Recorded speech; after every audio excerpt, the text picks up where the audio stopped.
ओम शांताकारं भुजगशयनं पद्मनाभं सुरेशं विश्वाधारं गगनसदृशं मेघवर्णं शुभांगं लक्ष्मीकान्तं कमलनयनं योगिभिर्ध्यानगम्यं वन्दे विष्णुं भवभयहरं सर्वलोकैकनाथम्। ओंकार स्वरूप परब्रह्म परमात्मा नमः। श्री सद्गुरुभ्यो नमः। जय ब्रह्मदेव, जय ब्रह्मदेव, जय जय ब्रह्मदेव। ब्रह्मर्षि ब्रह्मज्योति ज्योतिष यूट्यूब चैनल में मैं आप सभी दर्शकों का हार्दिक अभिनंदन एवं स्वागत करता हूं। प्रिय दर्शकों, आप सभी लोगों का हार्दिक अभिनंदन एवं स्वागत करते हुए आज आपको मैं श्री कृष्ण जन्माष्टमी के इस महान पर्व पर आप सभी लोगों को मैं हृदय से अपना आशीर्वाद देते हुए शुभाकांक्षा के साथ महाप्रभु से मैं अनुनय विनय एवं प्रार्थना करता हूं कि मेरे महाप्रभु, मेरे श्री कृष्ण आप सबके घर में आनंद की अनुभूति, प्रेम, प्यार तथा हर तरह से मंगल कामनाओं के साथ आपकी हर तरह की कामनाओं को पूर्ण करें। दर्शकों, ये मेरा हृदय से आशीर्वाद भी है और महाप्रभु भगवान श्री कृष्णचंद्र की अपार कृपा आपके ऊपर बरसे, इसके लिए मैं महाप्रभु के चरणों में अपना कोटि कोटि प्रणाम करते हुए आप सबके लिए मैं उनसे भी आशीर्वाद मांगता हूं। मेरे महाप्रभु आप सबके घर में विराजमान रहें, आप सबकी हर तरह की मनोकामनाओं को पूर्ण करें। तो दर्शकों, आज ये हमारे लिए एक सौभाग्य की बात है। आज मेरा हृदय महाप्रभु के चरणों में श्री कृष्ण जन्माष्टमी के इस महान पर्व के उपलक्ष्य में उन महाप्रभु के चरणों में नतमस्तक होकर के और कोटि कोटि प्रणाम करते हुए महाप्रभु से मैं फिर से आशीर्वाद ग्रहण करता हूं और आप सबके लिए भी मैं महाप्रभु का आशीर्वाद लेते हुए आप सबकी उज्जवल भविष्य की कामना करता हूं। दर्शकों, जैसा कि आप सभी लोग जानते हैं कि ये श्री कृष्ण जन्माष्टमी का जो महापर्व है, ये महाप्रभु भगवान श्री कृष्णचंद्र महाराज के जन्मोत्सव का द्योतक है, पर्व है। महाप्रभु का जो प्रादुर्भाव हुआ, भगवान श्री कृष्णचंद्र महाराज का जो प्रादुर्भाव हुआ, भाद्रपद कृष्ण पक्ष अष्टमी के दिन रात्रि के 12 बजे माता देवकी की कोख से ब्रज भूमि में, मथुरा नगरी में, कंस के कारागार में हुआ। कंस के कारागार में भगवान ने जन्म क्यों लिया, किस लिए लिया, इसके पीछे एक रोचक कथा है, अद्भुत कथा है, जिसे मैं आप सबको सुनाने जा रहा हूं।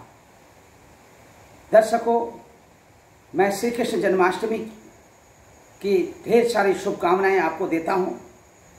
आप सबका हार्दिक अभिनंदन एवं स्वागत भी करता हूं, क्योंकि आप हमारे ब्रह्म ज्योति ज्योतिष यूट्यूब चैनल के माध्यम से आप तरह तरह के हमारे मुंह से ज्योतिष विषयक तथा धर्म विषयक आख्यान और तथा व्याख्यान आप सुनते हैं। और मैं आशा करता हूं कि हमारे द्वारा जो भी व्याख्यान आप तक वीडियो के माध्यम से भेजा जाता है, आप उसे आनंद चित्त होकर के सुनते हैं और उसका लाभ उठाते हैं। यदि आप सही माने में लाभ उठाते हैं तो मेरा हृदय स्वयं गदगद हो जाता है। इस तरह से दर्शकों, श्री कृष्ण जन्माष्टमी के नाम से ही आप समझ गए होंगे, श्री कृष्ण जन्माष्टमी यानी कि भगवान श्री कृष्ण महाराज का जो जन्म है, महाप्रभु का जो जन्म हुआ, वो अष्टमी के दिन हुआ। श्री कृष्ण जन्म अष्टमी, और अष्टमी के दिन रात्रि काल में रोहिणी नक्षत्र में, महीना क्या था? भाद्रपद, और पक्ष क्या था? कृष्ण पक्ष। भाद्रपद कृष्ण पक्ष अष्टमी के दिन रोहिणी नक्षत्र के संयोग में महाप्रभु ने माता देवकी के कोख से जन्म लिया। और महाप्रभु का जो जन्म हुआ वो मथुरा नगरी में, कंस के कारागार में। अब देखिए, इसके पीछे रोचक कथा क्या है। रोचक कथा यह है कि द्वापर युग में जब धरती माता पृथ्वी जब अनेक तरह के पाप और अत्याचार से दुखित हो गई थी, अनेक तरह के पाप और अत्याचार से, क्योंकि उस समय में भी धरती माता पर तमाम तरह के असुरों द्वारा, राक्षसों के द्वारा, दैत्यों के द्वारा तमाम तरह के अत्याचार, षड्यंत्र देवताओं के लिए होते रहते थे। अब पृथ्वी माता इस अत्याचार से बहुत दुखी हो गई थी, बहुत दुखित हो गई थी। इस तरह से दुखित होकर के माता पृथ्वी ने क्षीर सागर में सोए हुए, अंतर्ध्यान हुए भगवान विष्णु की शरण को प्राप्त किया। माता पृथ्वी भगवान विष्णु की शरण को प्राप्त हुई और ब्रह्मा जी ने सभी देवताओं को माता पृथ्वी के दुखी होने का कारण बताया। इसमें माता पृथ्वी के साथ अन्य देवता भी भगवान विष्णु के विष्णु लोक को, क्षीर सागर में भगवान विष्णु की शरणागति को प्राप्त हुए। भगवान विष्णु अपने क्षीर सागर में अपनी शेष शैया पर शयन कर रहे थे और ध्यानस्थ थे। इतने में जब पृथ्वी माता के द्वारा, अन्य देवताओं के द्वारा भगवान विष्णु की स्तुति की गई। भगवान विष्णु की स्तुति जब सभी ने अपने अंतर्मन से बड़े गुणगान के साथ उनकी स्तुति की, उनकी आराधना को भगवान विष्णु ने, महाप्रभु ने जब श्रवण किया, अंदर से उनकी निद्रा अवस्था से, ध्यानावस्था से वो चेतना अवस्था में आ गए। जब उन्होंने पृथ्वी माता से उनसे प्रश्न किया कि आप सब लोग इस तरह से यहाँ पर, आप सबका आने का कारण क्या बना, तब पृथ्वी माता ने पापाचारियों के द्वारा, दुराचारियों के द्वारा, दैत्यों के द्वारा, असुरों के द्वारा होने वाले तमाम तरह के अत्याचारों और पापाचारों से भगवान विष्णु को अवगत कराया तब इतने में माता पृथ्वी ने कहा कि प्रभु, इसीलिए हम आपके शरणागति हुए हैं, आप हमें इन दुराचारियों के दुराचार से, पापाचारियों के पापाचार से हमें मुक्ति दिलाइए।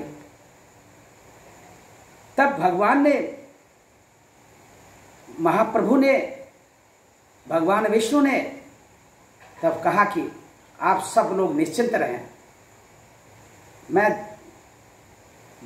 अधिक से अधिक समय के लिए मैं भूलोक में, पृथ्वी लोक में, ब्रज भूमि में देवकी की कोख से, यानी कि कंस की बहन देवकी और जो वसुदेव गोप की पत्नी देवकी और कंस की बहन, उनकी कोख से ब्रज भूमि में मैं जन्म लूंगा। इतने में भगवान कृष्ण ने, भगवान विष्णु ने अपने माता देवकी के कोख से जन्म लेने का वृतांत भी बताया कि मैं वहां पर जब जन्म लूंगा तो तभी पृथ्वी जो है इन पापाचारियों से, दुराचारियों से, और माता पृथ्वी से कहा कि तभी जो है पृथ्वी इन दुराचारियों से, पापाचारियों से और राक्षसों से मैं इनके बोझ से मुक्त कर पाऊंगा। तब अपने इस तरह से आने का कारण बताया और पृथ्वी माता को कहा, अन्य देवताओं को कहा कि तुम लोग ब्रजमंडल में जाकर के गोकुलपुरी में वहां पर अपने स्वरूप में नंद बाबा, यशोदा आदि आदि गोपियों का रूप धारण करके वहां पर आप विचरण करिए, अपना स्वरूप बना करके आप रहिए। तब दर्शकों, आगे की जो कथा का जो वृतांत है, जो इस कथा को आज श्री कृष्ण जन्माष्टमी के दिन सुनता है और सुनाता है, वो अनेक जन्म जन्मांतरों के पापों से मुक्त हो जाता है। अंत में उसे भगवान श्री कृष्ण की शरणागति प्राप्त हो जाती है। इसीलिए आज के दिन का विशेष महत्व है। आज भाद्रपद कृष्ण पक्ष अष्टमी के दिन रात्रि काल में ठीक 12 बजे भगवान श्री कृष्ण महाराज का माता देवकी की कोख से कृष्ण के कारागार में जन्म हुआ। अत्याचारियों के अत्याचार को नष्ट करने के लिए, आम जनता को, पृथ्वी को, आम नागरिकों को, समाज के सभी चराचर जगत के सभी इस प्राणियों को अत्याचार से मुक्त करने के लिए भगवान श्री कृष्ण ने कृष्ण रूप धारण करके माता देवकी के कोख से महान कारागार में जन्म लिया। तो दर्शकों, भगवान श्री कृष्ण का जन्म महान कारागार में कैसे हुआ? शंख चक्र गदा पद्म वनमालाओं से विभूषित रहने वाले चक्रधारी और क्षीर सागर में, समुद्र में शेषनाग की शैया पर पड़े रहने वाले, वहां पर अंतर्ध्यान में रहने वाले और अपने भक्तों का कल्याण करने वाले ऐसे महाप्रभु माता देवकी की कोख से महाकारागार में कृष्ण के रूप में जन्म लेकर के क्या वजह है, क्या कारण है? तो दर्शकों, श्रीमद् भगवत गीता में स्वयं भगवान श्री कृष्ण ने इस बात से सबको अवगत कराया है कि यदा यदा ही धर्मस्य ग्लानिर्भवति भारत, यदा यदा ही धर्मस्य ग्लानिर्भवति भारत, अभ्युत्थानम धर्मस्य तदात्मानं सृजाम्यहम्, परित्राणाय साधूनां विनाशाय च दुष्कृतां धर्म संस्थापनार्थाय संभवामि युगे युगे। भगवान ने अपने कृष्ण देह से इस बात को सभी के लिए, सभी के दुखों के कारण को समझते हुए अर्जुन को इस बात को समझाया। श्रीमद् भगवत गीता के व्याख्यान के दौरान कहा कि युग युगों में मेरा अवतार होता है, अनेक नामों को धारण करते हुए। इसलिए मेरा जो अवतार युग युग में होता है वो दुष्टों का संहार करने के लिए, साधु संतों की रक्षा करने के लिए मेरा अवतार होता है। तो दर्शकों, इसी के तहत द्वापर युग में भी देवकी का जो भाई था कंस और अन्य असुरों का अत्याचार इतना बढ़ गया था, इन्हीं असुरों का पूतना अघासुर आदि दैत्यों का, कंस जैसे महान दुराचारी असुरों का संहार करने के लिए भगवान ने अपना कृष्ण रूप धारण किया, माता देवकी की कोख से जन्मे। इस तरह से ओम नमो भगवते वासुदेवाय ठीक 12 बजे शंकर ध्वनि करते हुए जो लोग आज के दिन भगवान श्री कृष्ण जन्माष्टमी में भगवान श्री कृष्ण का जन्मोत्सव मनाते हैं, और जब ठीक 12 बजे भगवान श्री कृष्ण का जन्मोत्सव मनाते हैं, उस समय में भगवान श्री कृष्ण को हल्दी, पंचामृत, पंचमेवा और दही आदि से भगवान श्री कृष्ण चंद्र महाराज को प्रसन्न करते हैं। उनके ऊपर भगवान श्री कृष्ण चंद्र महाराज की अपार कृपा बरस जाती है, इसमें कोई संदेह नहीं है। इस तरह से भगवान कृष्णचंद्र महाराज का कारागार में जन्म होना आज के दिन, इसके पीछे जो रहस्य है, भगवान ने जब कहा कि मैं ब्रजमंडल में आकर के जन्म लूंगा, तुम लोग गोकुल में जाकर के अपना रूप धारण करो, नंद बाबा बनो, यशोदा बनो, गोपिकाएं बनो, तब मैं अपनी लीला,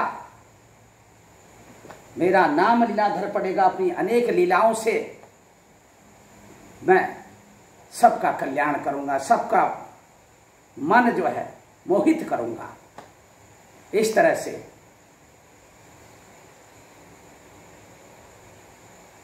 अब कारागार का जो दृश्य जो है, यहां पर भगवान का मथुरा नगरी में कंस के महाकारागार में जन्म लेने का जो कारण बना, ये कारण क्या बना? एक दिन वसुदेव गोप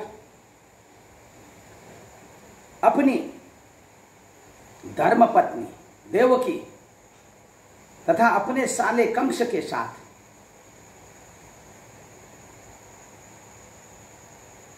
गोकुल नगरी की ओर जा रहे थे। गोकुल नगरी की ओर जाते वक्त एक ऐसी आकाशवाणी होती है। उस आकाशवाणी में क्या कहा सुनिए दर्शकों। आकाशवाणी में कहा कि अरे कंस, जिस अपनी बहन देवकी को तुम बड़े प्रेम प्यार के साथ इसको रथ में गोकुलपुरी छोड़ने के लिए जा रहे हो, इसी देवकी के कोख से देवकी का जो 8वां गर्भ होगा वो तुम्हारे विनाश का कारण बनेगा, वो तुम्हारा काल बनेगा। जैसे ही कंस के कानों में इस तरह की ध्वनि उच्चारित हुई और कंस थरथरा करके मार क्रोध के मारे पागल हो गया और उसी समय कंस ने अपने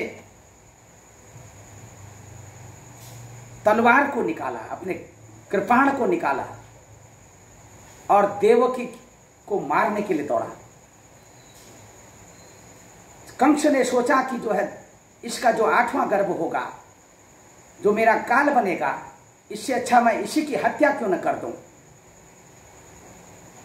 न रहेगी बांसुरी और न बजेगा बांस। वसुदेव जी ने समझाया कंस को, अरे कंस, इस भोली भाली बेचारी देवकी का क्या दोष है इसमें, आकाशवाणी में? तुम्हें केवल अपने मरने का भय है। यदि तुम बचना चाहते हो तो मैं प्रतिज्ञा करता हूं, वसुदेव जी ने कहा कि इसका जो भी बच्चा पैदा होगा, प्रत्येक संतान को मैं तुम्हारे हवाले कर दूंगा और फिर तुम चाहे जो करो। तुम चाहो तो उनको मार देना, तुम चाहो तो उन्हें जिंदा रख देना। इस तरह से वसुदेव जी की बात का चिंतन मंथन करते हुए कंस ने वसुदेव की बात को स्वीकार कर लिया। अब तत्पश्चात अपने मरने के भय को लेकर के,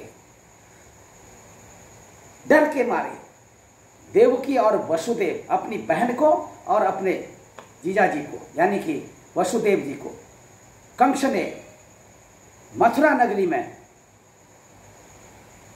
अपने यहां अपने कारागार में उनको बंद कर दिया। अब समय आया,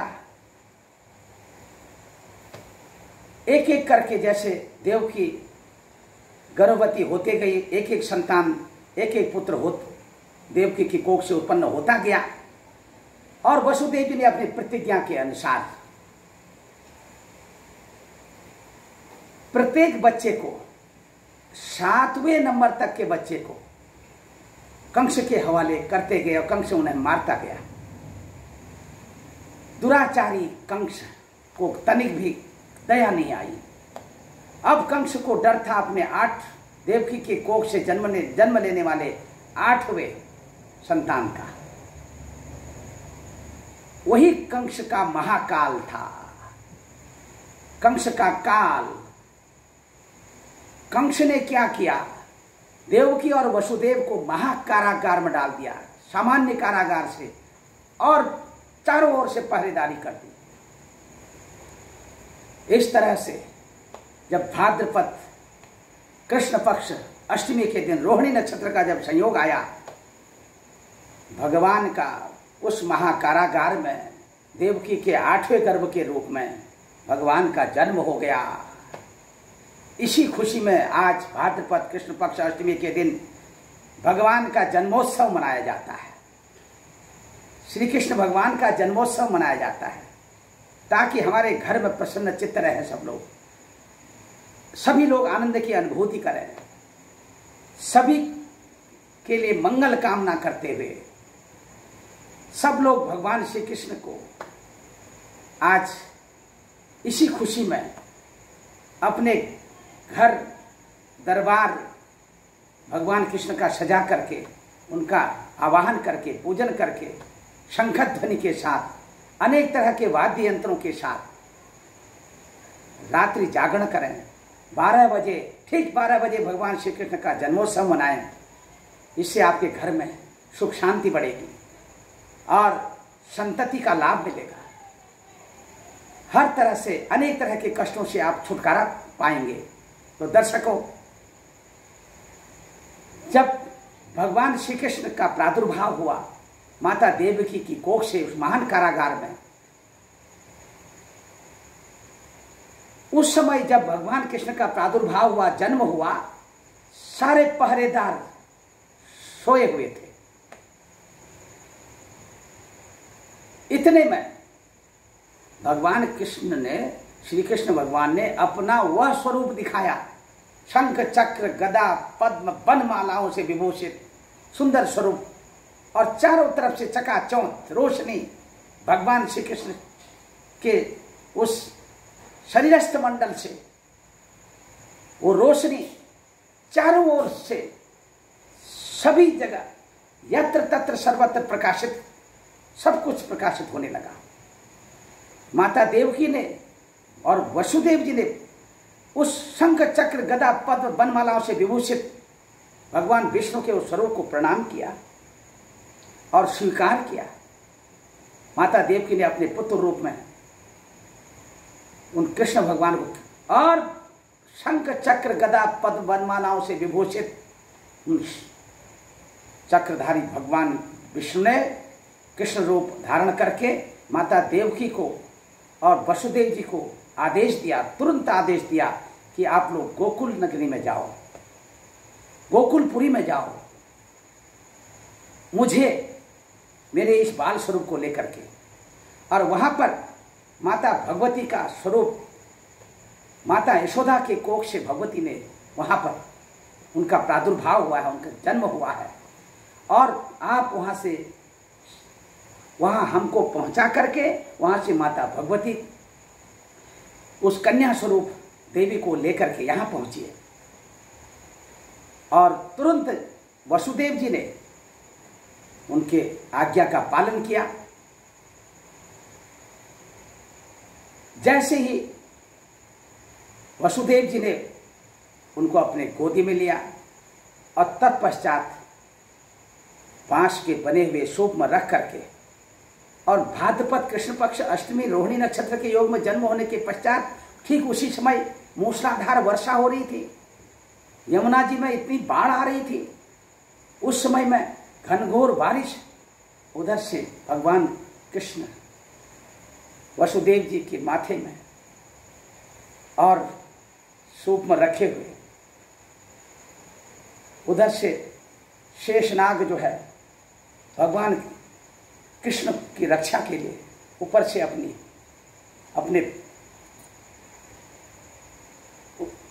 छत्र का रूप धारण करके अपने फनों से बारिश से भगवान श्री कृष्ण को बचा रहे थे, मेरे महाप्रभु की रक्षा कर रहे थे। महाप्रभु जो दीन दयाल विरधु संभारी हरहु नाथ मम संकट भारी, जो सबकी रक्षा करने वाले शेषनाग भगवान श्री कृष्ण के ऊपर से अपनी छत्र का रूप धारण करके उन्हें बारिश से बचा रहे थे। और उधर यमुना मैया वसुदेव जी के गले तक पहुंच चुकी थी। यमुना मैया के मन में विश्वास था कि आज तो साक्षात भगवान विष्णु चक्रधारी स्वयं वसुदेव के माथे पर विराजमान है। यमुना मैया लालायित थी भगवान विष्णु के चरणों का स्पर्श करने के लिए। अब इतने में भगवान श्री कृष्ण समझ गए, उन्होंने अपने उसी बाल रूप में अपना पैर जो है नीचे को कर दिया। जैसे ही अपना पैर नीचे किया, यमुना मैया का जल का स्पर्श जो है पैर से हो गया। यमुना मैया फिर अपना जो उनने अपना विकराल रूप, बड़ा रूप ले रखा था और घट गई और वसुदेव जी आसानी से जो है यमुना नदी को पार करके गोकुलपुरी पहुंच गए। वहां पर दरवाजे पर सोई हुई बेसुध यशोदा मैया, साथ में कन्या, वहां पर यशोदा मैया के पास में भगवान श्री कृष्ण को वहां पर रख दिया और उस देवकी स्वरूप कन्या को लेकर के मथुरा नगरी को, कंस के उस महाकारागार की ओर वापस लौट आए। जैसे ही महाकारागार में कन्या को लेकर के आए, ठीक उसी समय वो कन्या, देवकी स्वरूप कन्या रोने लगी, चिल्लाने लगी। तो जितने लोग पहरेदार सब सोए थे सब जग गए। उतने में सबने कंस को सूचना दे दिया, महाराज वसुदेव जी की धर्मपत्नी देवकी की कोख से 8वां गर्भ जो है जन्म ले चुका है। कंस को जैसे ही खबर पहुंची, कंस उस 8वें गर्भ को मारने के लिए वहां पहुंच चुका। वहां पहुंचा और जैसे ही मारने के लिए उसका पैर पकड़ा और पटकने लगा और जैसे वो पटकने लगा, ठीक उसी समय उनके हाथ से फिसल करके वो देवी स्वरूप कन्या आकाश की ओर चली गई और आकाश में पहुंच करके आकाशवाणी के रूप में कन्या बोली कि अरे दुष्ट कंस, तू जो मुझे इस तरह से पटकना चाहता है, मारना चाहता है, अपने मौत के भय से, काल के भय से, तेरा काल तो गोकुलपुरी में यशोदा माता के यहाँ, यशोदा मैया के यहाँ, वहां पर गोकुलपुरी में अवतरित हो चुका है। अब कहीं से भी किसी भी तरह से तुम्हारा बचना मुश्किल है। इसीलिए तुम जैसे आतताई अत्याचारी का अब मरना निश्चित हो गया है। ऐसी आकाशवाणी, ऐसी अपने आकाश के द्वारा, गगनवेदी शब्दों के द्वारा उस कन्या ने अपनी वाणी से ऐसे शब्द कहे। तत्पश्चात कंस ने चारों तरफ से देखा, समझा कि अब पछताए क्या हो जब चिड़िया चुन गई खेत। अब तो निश्चित ही मुझे उस अखंड मंडलाकारं व्याप्तम येन चराचरम, उस अखंड ब्रह्मांड नायक स्वरूप कृष्ण भगवान के हाथ से अंदर ही अंदर सोच रहा कंस, अब मरना ही होगा। फिर भी जब मौत सामने हो तो अनेक तरह के यत्न और प्रयास करके अपने को बचाने का प्रयास हर किसी को करना चाहिए। मैं करूंगा। तो दर्शकों, इसी के तहत भगवान श्री कृष्ण ने उस द्वापर युग में अघासुर, पूतना आदि, कंस आदि जैसे इन महाअसुरों का वध किया, पृथ्वी को पापाचार से मुक्त किया और सभी की रक्षा की। यतो धर्मः ततो जयः, सत्यमेव जयते। इसी के साथ दर्शकों, यदि आपको हमारी यह वीडियो अच्छी लगी तो आपका निश्चित कल्याण है और आप हमारे ब्रह्मज्योति ज्योतिष यूट्यूब चैनल को सब्सक्राइब करें, लाइक करें और शेयर करें। सर्वे भवन्तु सुखिनः, सर्वे सन्तु निरामया, सर्वे भद्राणि पश्यन्तु मा कश्चित् दुःख भाग् भवेत्। ओम पूर्णमदः पूर्णमिदं पूर्णात् पूर्णमुदच्यते पूर्णस्य पूर्णमादाय पूर्णमेवावशिष्यते। हरि ओम तत्सत्, हरि ओम तत्सत्। जय ब्रह्मदेव, जय ब्रह्मदेव, जय जय ब्रह्मदेव। आप सभी दर्शकों को हमारी ओर से, हमारी ब्रह्मज्योति ज्योतिष यूट्यूब चैनल की ओर से श्री कृष्ण जन्माष्टमी की हार्दिक शुभकामनाएं एवं ढेर सारी बधाई। जय ब्रह्मदेव।